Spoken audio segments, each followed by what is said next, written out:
Et puis le cran d'après, c'est la décroissance. C'est de dire que si nous avons trop, ça veut dire que d'autres n'ont pas assez.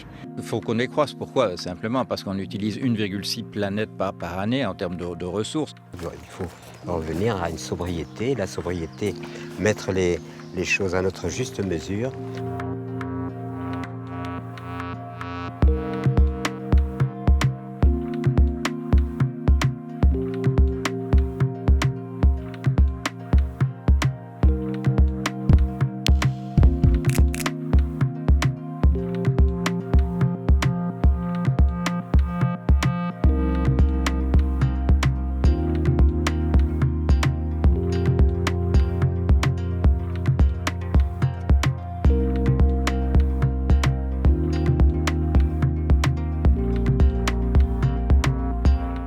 Et maintenant, certains de ces textes sont utilisés par des chercheurs pour étudier le climat, pour étudier la diminution de la biodiversité.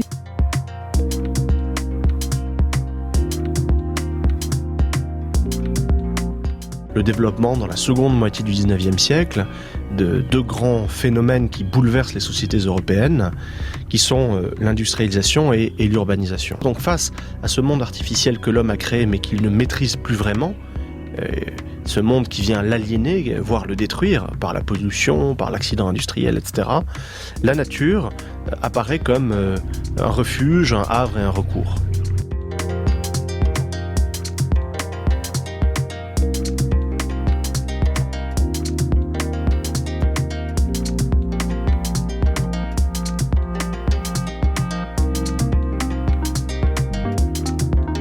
L'écologie, telle que Thoreau l'entend et l'invente, c'est comme l'économie, c'est aussi la science de l'être chez soi, et c'est quelque chose qui doit prendre en compte en fait le bien-être de toute une communauté qui inclut l'humain, les animaux, les plantes et tout un univers en fait qui doit vivre ensemble. On appelle maintenant la santé environnementale.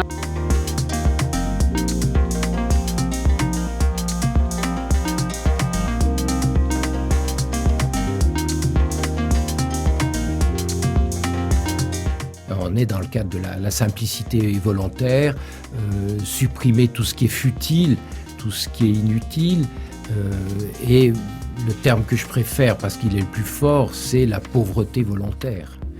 Dans une Amérique qui vantait la richesse, lui dit on peut créer un mode de vie respectueux de la nature, simple, et qui est à la fois poétique, esthétique, et qui arrive à une forme de bonheur.